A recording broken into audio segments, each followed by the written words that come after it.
Fit, adventurous. She was one of the most healthiest people we know. Anne was 51 years old. The full life she lived All the kiddies' little toys is now being packed into boxes. These are her grandchildren's toys. Yeah. Her brother and sister thought she'd be returning home from a Swiss holiday, until they received a message she might not be coming back alive. I don't know whether to start grieving her or to come looking for her.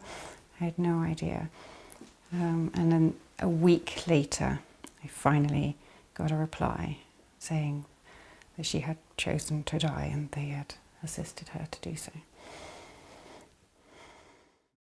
Anne's son had recently passed away and she'd been struggling with her mental health. Without warning, her family received this letter from her saying she'd wanted to join him. Dear Delia, so if you're reading this, I am no longer here. I've thought about this long and hard and need to find my son and ask him some questions. There's nothing you could have done because this was my decision to go to Switzerland and be in peace. See you on the other side. You know, I dismissed it when I first heard it, that it couldn't really be true, that I didn't believe that anyone would be able to do it, given the circumstances. Hoping she'd changed her mind, the family traced the postal mark on Anne's letters and emailed a clinic in the Swiss town she'd sent them from.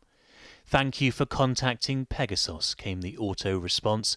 We'll reply to your email as soon as possible, but are experiencing higher than usual demand. Delia pleaded with them. She is my sister. Please tell me if she's there. We just want to know where she is, if she did it, or will come home to us.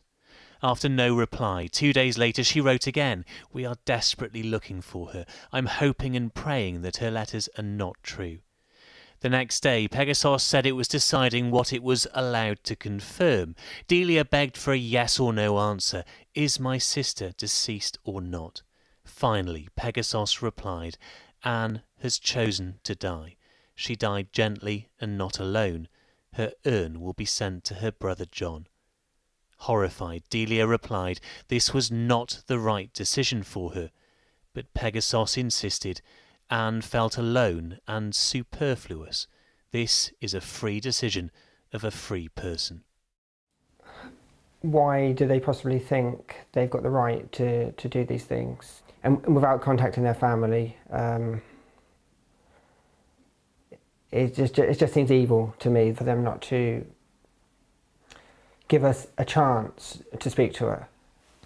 It's devastated the family. It's absolutely destroyed us. Yeah, anyone who loses a child probably wants to die and be with them. But with the right help, she could have got through it.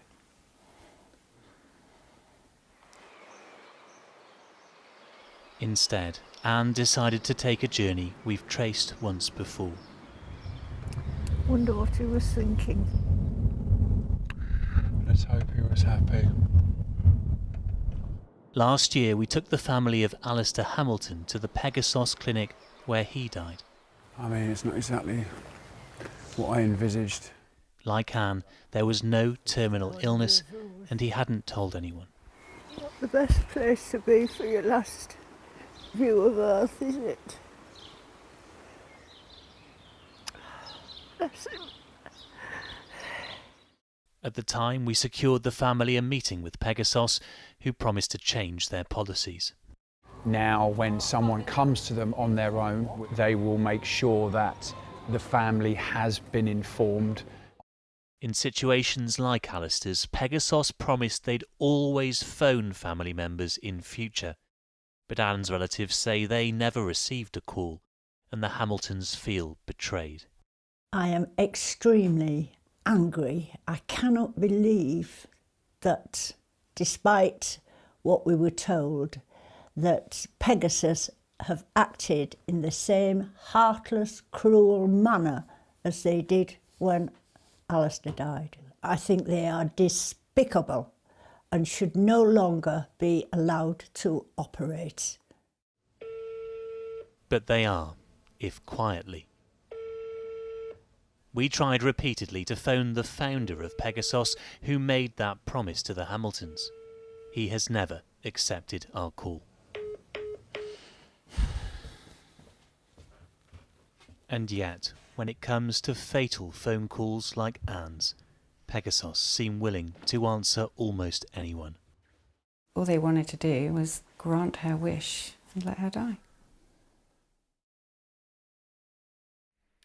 Oh, Paul, very brave of Anne's family to talk to us about this, but what has Pegasus had to say about this tonight? Well, they wouldn't do an interview with us. They've never agreed to do an interview with us. But they did send us a statement tonight insisting that they always make sure a patient has informed their family before they go ahead with an assisted death. And if they haven't, then Pegasos say they won't proceed with it.